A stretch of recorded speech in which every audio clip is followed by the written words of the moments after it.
So what's the point in getting and using this tiny 3-wheeled edger, especially when it's a 4-cycle instead of a 2-stroke? And why are these tiny walk-behind stick edgers even in the market? And if we're questioning these little ones, why even bother with the larger versions?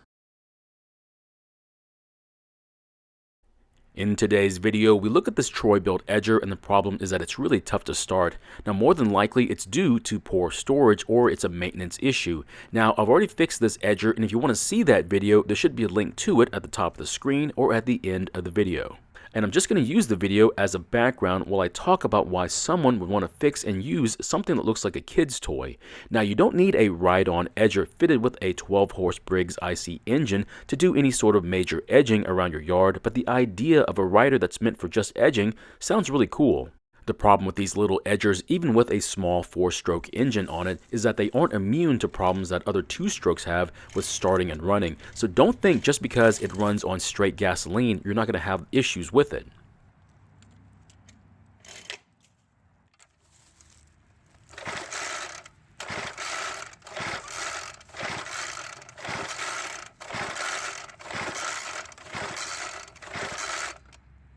So that means I should buy one of those larger edgers then to avoid having these starting issues. Not necessarily. Unfortunately, the problems will still be there, especially if you have a problem following the owner's manual's recommendations for off-season storage. So does that mean if I follow the recommendations, I can avoid all these issues? Yet again, not necessarily. Sometimes you can't avoid the issues no matter what you do or don't do. There are just some things you can't avoid, and at some point, you're going to have some sort of starting issue with either a large or small edger like this one. So why even bother getting these then? Now that's a tough question and only you can answer them, so listen to the following criteria and see if any of these applies to you. The first criteria is whether or not you even need to do any edging at all. Depending upon the area you live in, you might not have a street curb that you have to deal with. If you live in a part of town that has a ditch next to the street because there's no drainage system, then you might not need one of these. The same goes for your driveway. If you don't have a concrete driveway and only have gravel, there's no need for one of these. Also, if you have a gravel driveway, there's a good chance that you won't have a concrete sidewalk going around your house either, which of course means there's not a real need for one of these either.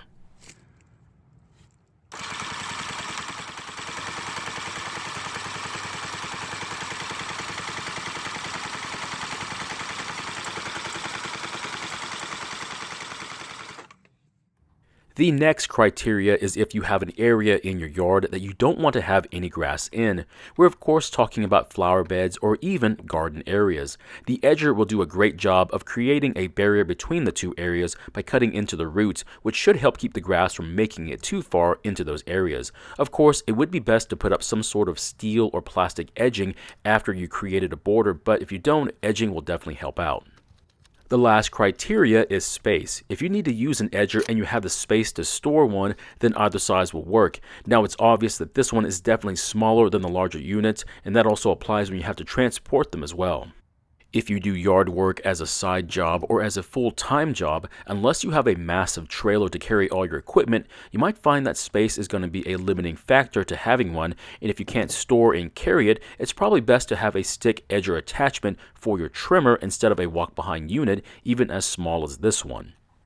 So if these are only good at edging along sidewalks, curbs, flower beds, and driveways, what's the point of having one if you don't have any of those items? Surprisingly, you can do some interesting things with a large edger. You can dig a trench with them to run irrigation lines, or if you put a blade on it, you can use it as a makeshift stump grinder that will at least keep you from having to do some labor-intensive work and save your back, if not your sanity. Now those are of course the larger 3 horsepower and up units, but I'm sure these will do the same kind of work just on a smaller scale. Of course, if you had a stump that's 2 feet tall and is a hardwood that you cut down yesterday, then I wouldn't even think about using a converted edger to use on it. I'd at least cut into it with a chainsaw to speed up its decay first and then wait a few years. If you do a search for stump cutting blades, you'll find a slew of overseas parts that are meant to be put on edgers and angle grinders to help get rid of your stumps. I'm kind of on the fence about the angle grinders, but I consider getting one for my edger. In fact, that's one of my projects planned for the spring once all the snow disappears, so be on the lookout for that video. Just as a reminder, if you're curious as to what's going on in the video as I repair this edger, use the link at the end of the video to watch the repair. With the weather being as bad as it is right now and it being the off season, I'm not getting as much stuff to fix, so hopefully you'll understand. Now, the repairs you'll need to make on these 4-stroke edgers aren't all that different from the 2-strokes, with the exception of having to check the valve lash, which most consumers will not understand, and for obvious reasons. It's just something that's not mentioned a lot. Most often, the carb is the issue, and if you really want to save some time and a bad headache, just replace the carb with an aftermarket one. Otherwise, if you like a challenge, do what I'm doing in the video. The biggest issue I see with using one of these types of edgers is that I find it cumbersome to use when compared to a string trimmer being used for edging.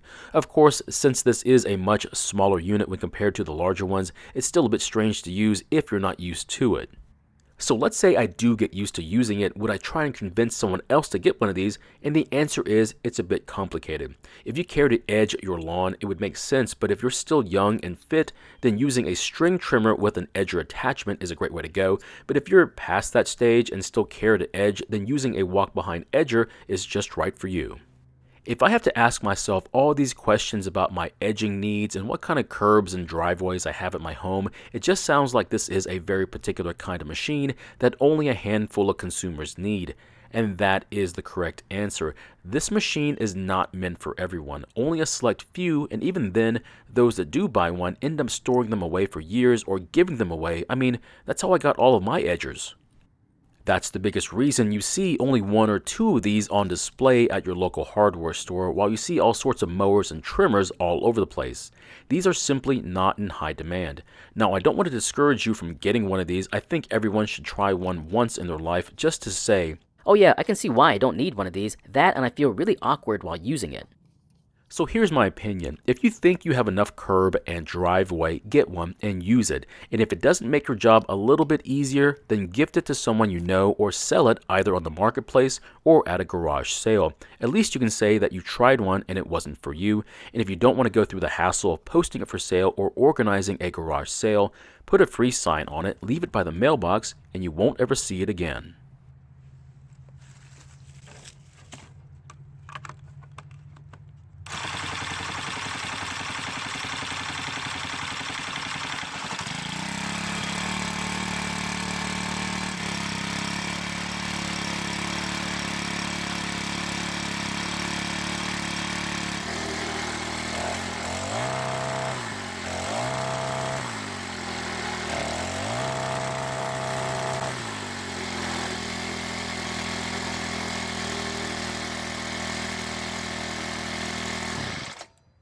As for me, I still have this one and it's in my storage along with several of the larger ones that I hope to either sell or use as future projects on this channel. Other than using one for a stump grinder, I'm not really sure what else I can do with these. So my question is, can you think of any other ways to use these smaller or even the larger edgers for something other than edging? Now, the only things I could think of is stump grinding and digging a trench, but there's got to be another use for these. Thank you for watching. I really do appreciate your time here. Please feel free to ask me any questions about this project or about your own projects, and I hope to see you in the next video.